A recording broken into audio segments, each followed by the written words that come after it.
This is Karen with NewClevelandRadio.net, and it is time for the rant with Barbara Rose Brooker.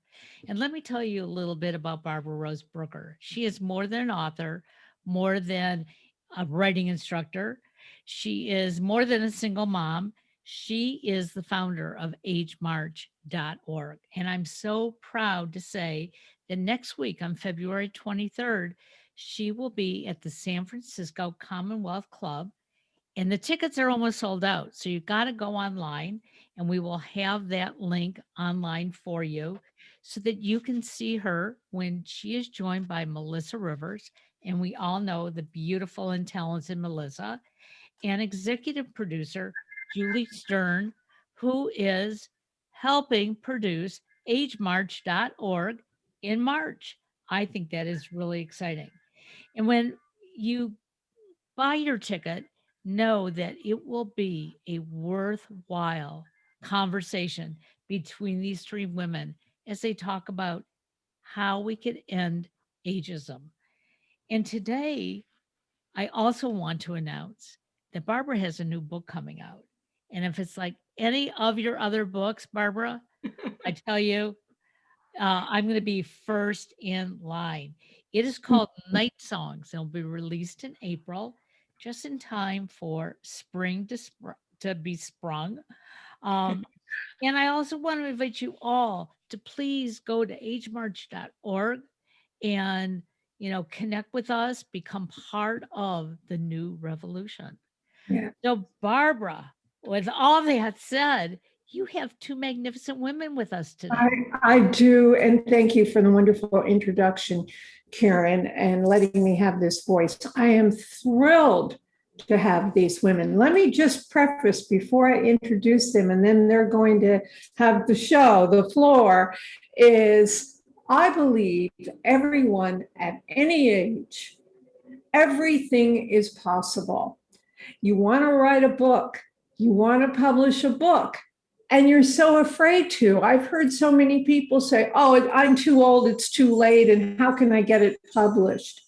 Well, these two women, let me first introduce Vivian. I never pronounce her last name right, so forgive me.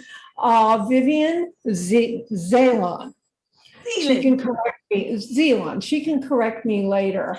And Vivian has traveled the world. She's British. She's a well-known authority on antiques, had a very successful shop in England, and so many other things which would take time. But the past several years, Vivian, who has traveled the entire world, she has written stories about her travels, but they're not just stories about, oh, the mountains are beautiful. She takes the reader inside, sociologically, politically, psychologically, and she does it in a wonderfully easy and fun way. Vivian, she integrates her humor as well. And let me give you the title of the book, Eyeballing Big Croc, Chasing Dreams Around the World. Vivian will tell you more about it soon. And next, last but not least, is the fabulous Lucy Jennings Sweeney, a graduate of UC Berkeley, a major in music. She's a serious choral singer. There's so much that she has done. She performed with the Stanford Early Music Singers and the San Francisco Symphony Chorus. She's a well-known chef. She also decided, well, the thing is, age doesn't matter. This is my platform. But these women are, 70 plus. And their books that they did, okay, we're going to get to that. But Lucy started with Silent Hero. This is a book everyone should have. You should have both these books. They've been widely acclaimed critically as well. She wrote about her father. And I'm not going to go into detail because Lucy will do that. And her current book the Jennings family cookbook. Oh my God. So here's the thing. Age is not a number, it's who you are, and everything is possible at any time. And I would like to ask the first question. Self-publishing, these authors self-publish their books. And I would like to talk about how self-publishing has taken over the world and given possibilities to fabulous books. So I want to know why you self-published, if you think self-publishing, what you would like to see happen with your self-publishing, and did mainstream publishing reveal ageism in any way? I'm going to let you start. Okay, I can't answer to mainstream publishing because I used the self-publishing for books solely for my family. And while I agree that I would love to have people read Silent Hero, the general public, I have no idea how to go about it. So my only experiences with self-publishing are for the family, and it's been a very wonderful experience. But the point is, you put together that book yourself. You Right. did not go to a self-publisher, because self-publishing is huge all around the world. So that was one of the questions. And also, I know that Vivian, why don't you tell us, Vivian, with Kroc, what and why you went to a self-publisher and what you think about self-publishing versus not self-publishing? Well, to start with, I never actually intended publishing a book. I'd been playing around with some videos and really enjoyed doing the storyboarding. And when I saw a class advertised by Barbara, I thought, this looks like fun. And when we introduced ourselves in the class, there were about 20 of us or so. And I went, I said, I have no intention of publishing a book. I'm just here because I want to write some stories. At the end of the class, I'd written the first 6 stories of my book. And then I joined a workshop of group, Lucy and some other people. We got together and we workshopped. And then the idea of actually publishing began to appear and seemed a possibility. And Barbara was always very encouraging about self-publishing. It seemed almost impossible unless you're a known person and can get Oprah to lift up your book and say, read this. There's no way forward. The agents are very busy. They get inundated with scripts. So it seemed that the way to go forward was to find a boutique publisher. And there again, Barbara was recommended and had worked with someone who proved to be wonderful. And it was fascinating, the whole stage of putting the stories together, deciding on the way to list the table of contents, because it's all very well to write a series of stories, but I mean, mine are absolutely eclectic. I've got stories in Russia, I've got stories in Thailand, I've got stories in India, I've got growing up in England, I've got moving here to America. So it's a whole process, and part of the fun is the process of working towards it, and then finding someone who will help you draw everything together. I needed it proofread because I tend to not pay too much attention to the punctuation. It's the content that actually gets me going. And then working backwards and forwards until the actual book came out. And there is nothing that feels so special as the first print of that book as it comes up. This is it. I love doing it, and it was great fun. Vivian, you published with Breezeway Press. Yes. Yes, with Deborah, who is marvelous. Her books are beautiful, and the bookstores welcome her books. But I want to know from both of you, with your gorgeous books, and Lucy, I hope, did you bring Silent Hero? I have my 3 books. Oh, good, you can hold them up. I want to know how the bookstores treated your books as self-published books, because many of the bookstores, which I'm very, very against, they will say, oh, we won't carry self-published books. More are doing that now. And I find that division ridiculous. And I hope Well, that someday it will change. with my self-publishing, I did have the opportunity to put it into the bookstore so the public could buy it. But because the books, especially the first one I started, is full of genealogical information, I did not want that out there. And I still get asked, do you want to make your book for sale? And evidently they have a way of publicizing the books that they publish. Like this month is African, Black History Month. They list the books that are self-published by authors that fit that particular theme. And so within their website, they do have a bookstore. I have no idea if any of these people have put them out to a bookstore itself. I don't know.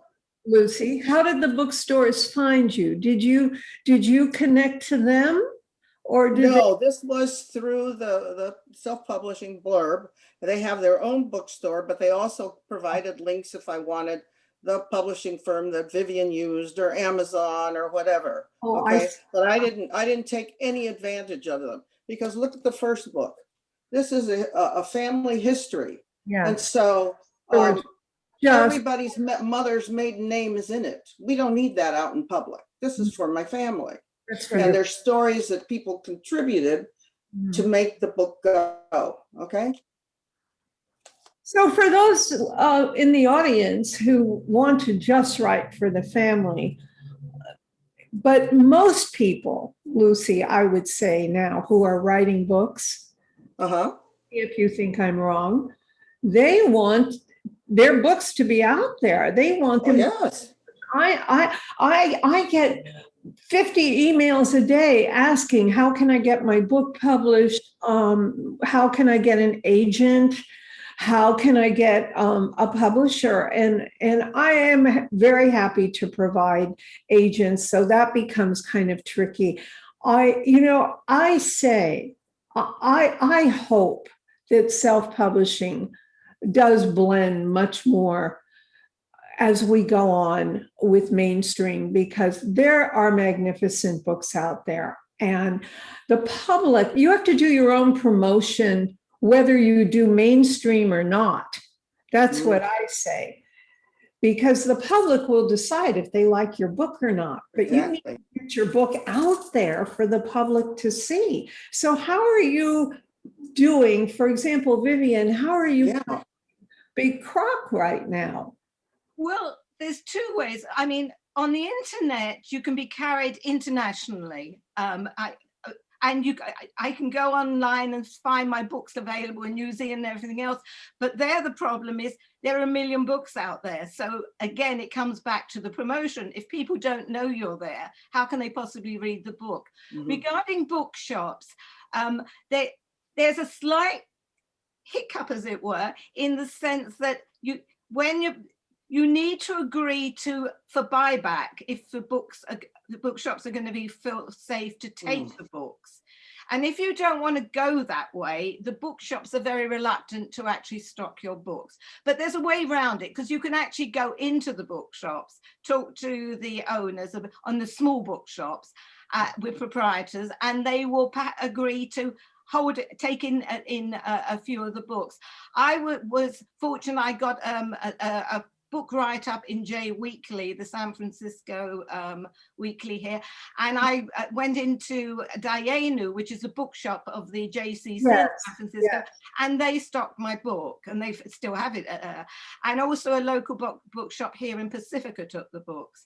But one of the big breakthroughs was that with Kathy Fiorono, who is another of our writing group, we were invited to participate in a weekly event that takes place in that marvelous bookshop in Noe Valley, Folio Books. And it's a wonderful book that does mainstream and self-publishing. They're a delightful shop, and they have, on odd Mondays, they have readings of new authors. And we had an evening there, a book reading there, and we had a full house, which was very encouraging. And it was such a lovely experience getting feedback from people. It really was. And they then kept both Kathy and my books in stock. But that was then the pandemic, everything changed. So it is possible, it's a struggle. But I think the main thing that you lose by self-publishing, and I think it's the only thing, because one of the things that seemed very important to me if you self-publish is that your book has a quality, the same quality and look and feel as a book put out by a mainstream publisher. Yeah. And that I'm convinced it's not a problem. If you find somebody who knows their job, like Breezeway, you get a book that's as good as anything any publisher. Better. But the problem, it comes down to this fact is, how do you get people beyond your immediate circle to find out about your book and to want to read it? And that's the one main advantage that mainstream has, in that they promote you, you get onto all these talk shows, and I mean, this is a delight. This is a pure delight. Can I make a suggestion? As you're talking about this, that, the mainstream publishers get you on the talk shows, but, on the talk shows, you don't have very much time. You have a couple of minutes or so to, say who you are, what your book is about, hold it up, and then they're on to something else. You two have a platform right now, and it's called Zoom. You could do book readings on Zoom. Book clubs. Book clubs, book readings, talking about just what you're talking about now, because it's going to take time, but a half hour, an hour out of your week may make your book A bestseller. So many people. Karen, that's a wonderful point, because you've heard of Clubhouse. I have a list on paper, I'll email you, of other places I'm finding out. Self-published authors can now hire these, or they can pay a little bit every month to some of these companies now that will take your books and will zap them everywhere. So I want to say, as an author where I've published both mainstream and self-published, Night Songs, by the way, is a book of poetry, and I'm self-publishing it because I did not want to sit here and wait. I could be dead in 2 years. By the time a mainstream takes you, it's 2 years at least from the time. The only thing you get with mainstream that you don't get with self-publishing is an advance. You get an advance, and it's prestigious, but you don't get the attention people think you do. The TV shows I got on all these years were through my daughter, let's face it, or they wouldn't have taken my calls. Over the years, I get my own, through a lot of time and over the years. But the thing is, you're getting the same thing with self-published books. You are, but you have to promote what Karen said, your books. And I need to do that too. I'm with Breezeway Press again, with Deborah, who's doing my book. I'm very excited about it. And I'm going to do, I'm studying right now what you said, Karen.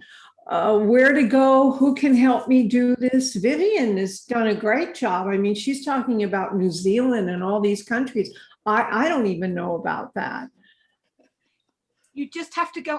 I don't know about it. You just go in. It seems to be picked up in through Google and through Amazon. It just seems to be there. But it doesn't make sense. You have to optimize. You see, there's things I'm learning like now with Lucy's books, which she's extremely humble, this genius here, this Lucy. But I want to tell you, these books, if you join, I should have had the name in front of me, I'll email. And you want to give the $59 a month for, say you decide to do 2 months with this, they will take your book, optimize it, and get it out there around the country. So at least it's getting out there. It's all promotion, but through technology now. My brother is not a writer or a real reader because of his dyslexia, but he says he finds sites where authors will read their work. Yes, that's Today it's chapter da da da da, and next week it's something else. And that through Twitter or whatever, they say you should see so and so read their book. And so here you have a ground roots way of these authors getting out to the public. It's very low tech use of tech. It costs them nothing, but Yeah. they do have followers that then will, you know, learn about what else they've written and what else they can buy and so on. Okay. So it's possible. It's possible. And the point is that well, I just want to say one of my the Viagra Diaries was self-published originally by Deborah, and then it was picked up by Simon and Schuster. So you never know. I mean, you know, not that it was made such a difference. I think I did better with Deborah's version. You know, that's a whole nother story. But they're scouting now. They're scouting self-published books, but how do you get them promoted and out there for them to scout? That is the issue. So I'm for self-publishing the books. I'm for, and I'm also for people 60 plus on up. I really am, because I hear all the time, well, I have stories, or I don't mean this directed at you, Lucy, but I hear them say, well, I'm just going to write it for the family because no publisher, I don't know how to get to a publisher, or I don't this, or I don't that. You know what? Write for the family, but why not also have it out there? Well, I have problems with this book. Okay. Here's what started the writing the story. But inside the book, I have pictures. I have pictures from the Federal Archives. Okay, because this didn't cost anything. It's free use. How do I get around that? I have quotes by men that flew in the same outfit that my father did. And he never talked about it, but their quotes are wonderful. How do I get around that? I need, pardon the expression, professional help. Okay. Yes, the content is good, but how do I get around these several authors that I quoted as free use because this costs nothing? You really don't need to do anything, but if you feel safer, and you really don't need to, because all authors quote people. But I you know, it's extensive, and they're cited. To do is you need to go to, you know, a lawyer who specializes in that. See, okay. And by the way, in the Bay Area, you can go to the Bay Area Legal Lawyers of the Arts. It's yes, okay. And they're practically free. And okay. This is true. That. Yeah. Okay. Thank you. So there's things around that kind of thing. I think both your books are so wonderful, and I think that, and Kathy Fiorella, her books she did too, are wonderful.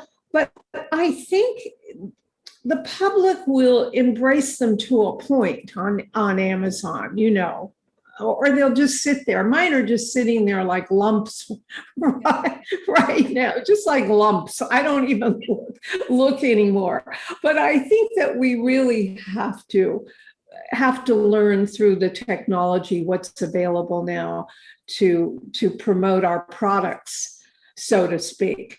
And I also think that you as authors now need to do that, not only for your own books, but to speak out if you can, and to encourage people in the audience now who maybe tuck their books and their stories under their pantyhose or in their journals. They call them journals. Hey, get them out there. Get them out there. You know, stories. Everyone has a book and everyone has a story or stories. And the adventure of making a book, as Vivian said, is worth the process. Oh, I yeah. took your class to learn how to organize, how to, craft and construct each little part. And for me, the joy of plugging things into their templates to come up with a book Oh, look, was yeah. just, it's worth it. Here's the three of us, my cooking grandson, the brother Oh, who finances us, and me. And these oh, are older pictures, but anyway, the fact that you get to go through this whole process of the words and how they go, and as Vivian said, how do I set up the table of contents and so on, so that you get something that people will open and actually look at. And at first, the workshop group that Vivian mentioned and Barbara herself said, oh, you have to put in stories. And I kind of resisted that. But here we go. We have stories. And this is about artichokes. and everyone should read it. You can make And artichokes. the grandkids that read this will see that artichokes is a love story about my husband's parents. Well, there you Okay? Love it.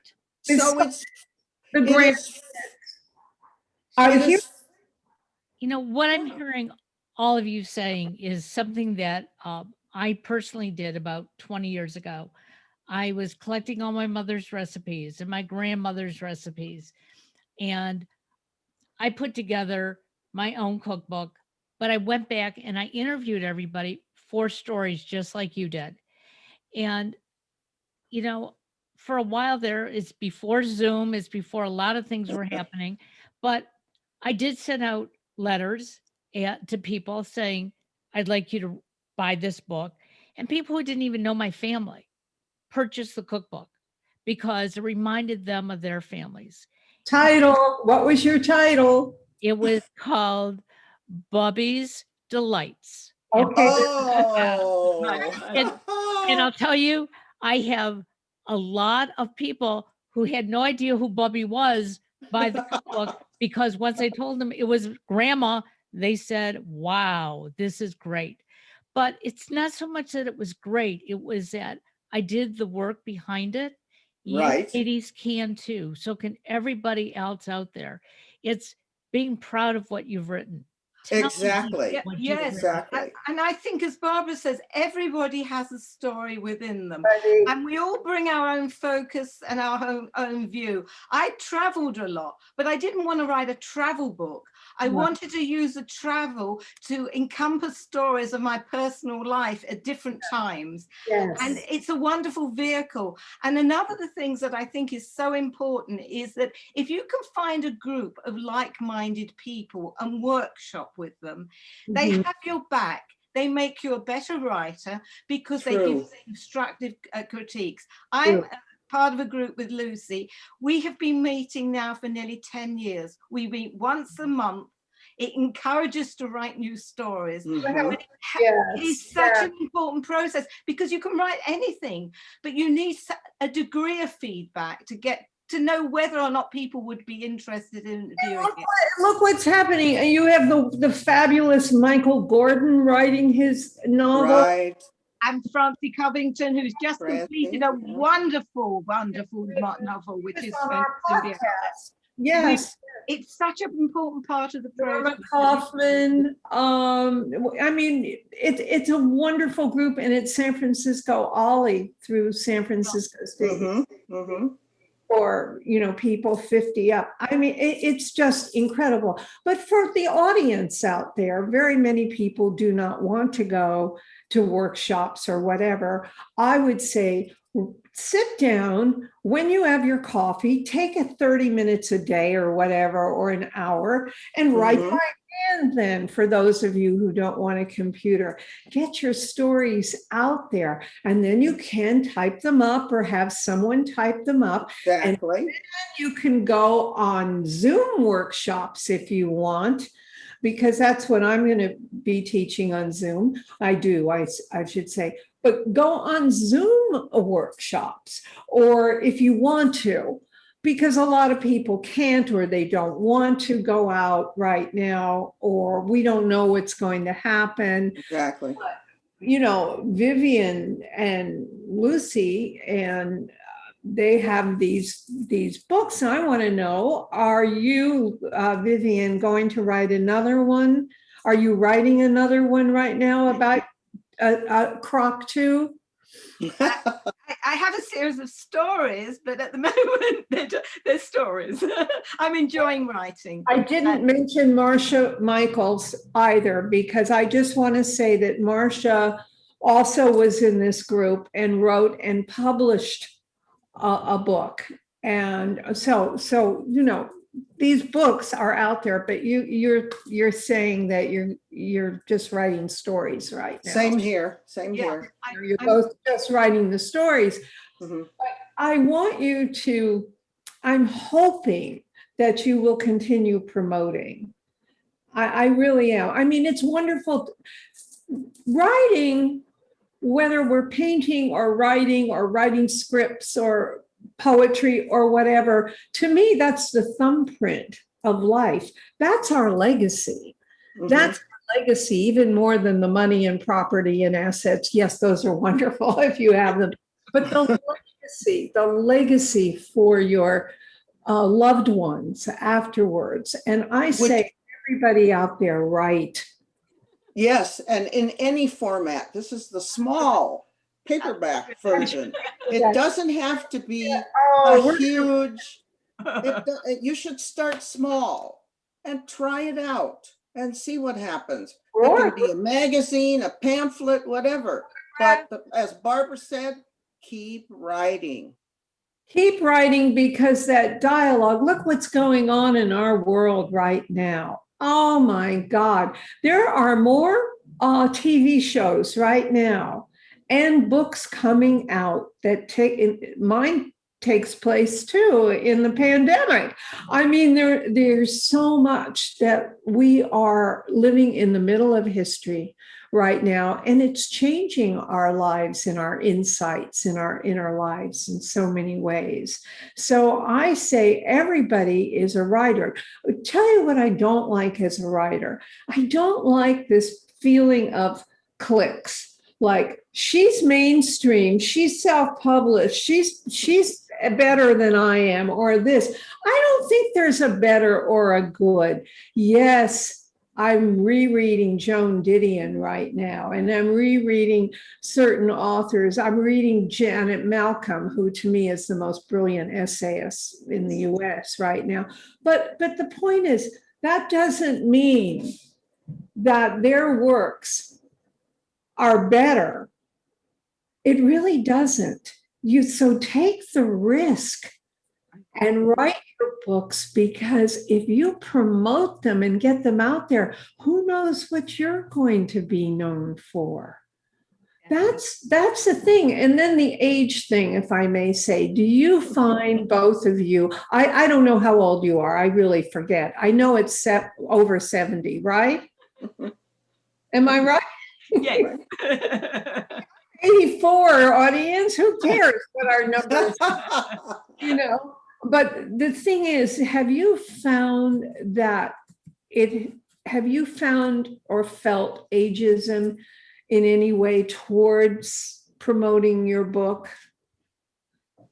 Not really. I've never, I agree with you. I think you're as old as you feel and what you do. I mean, you can meet people in their 20s who feel like they're 100. So I never approach anything from an age. I mean, I am what I am. I can't, but I don't accept the fact that my age is in any impediment to what I can do. Have you felt it from, for example, calling bookstores? I know I've done that for years, and you call and you hear the clicking of the keys because they're checking to see who's publishing you or how many sales you have.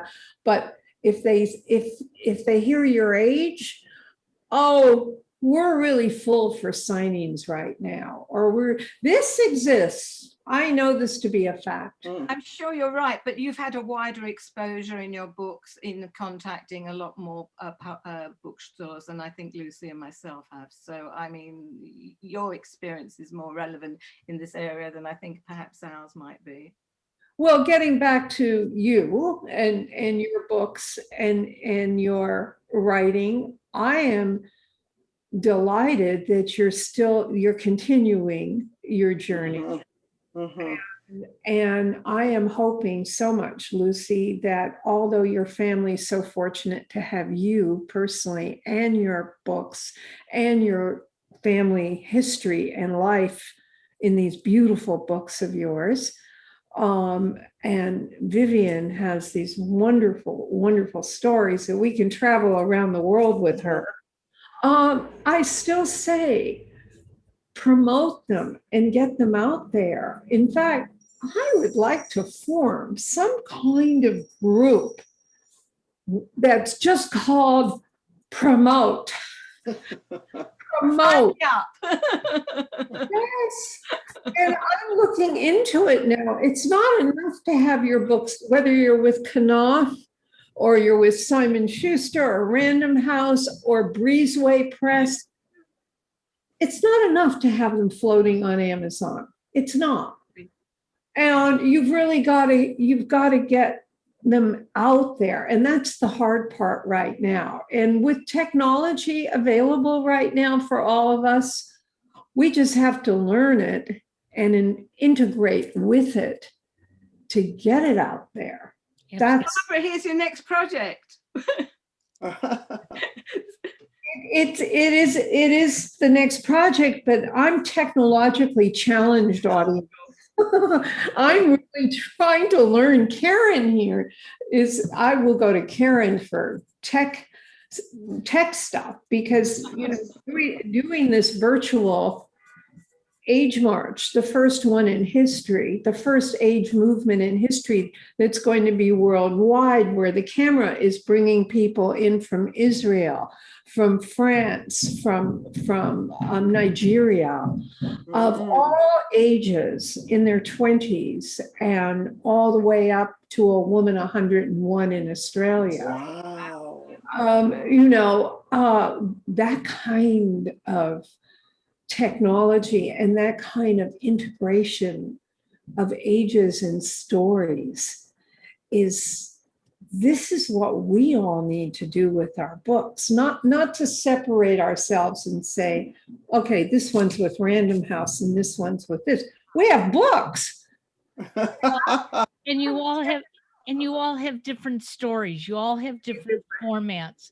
And the sad part is the average person out there, if they don't know that your books are available, Right. obviously they're not going to read them. Right.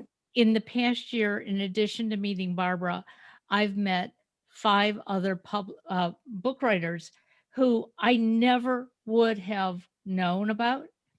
And most of them are self-published. Mhm. And when I've read their stuff, it's like, I don't need the mainstream right now. I Oh. have a whole collection of other people to read. And again, it is about self-promotion, and it is fairly easy for us to put this together online. And Barbara, I will be talking to you offline about it because you have 2 wonderful women right here that would be key to introducing new stories. And they Yes. know other writers who could come and be part of it as well. And together promote each other and learn more about each story.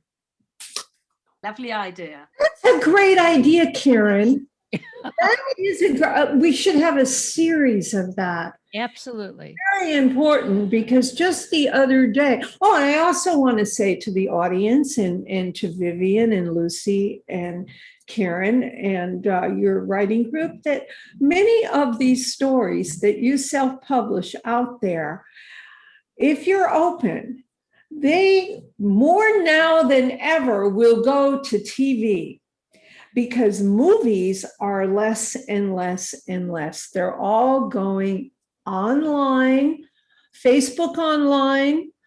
A Woody Allen and Diane Keaton are doing a movie on a Facebook online. Apple, Netflix, Right.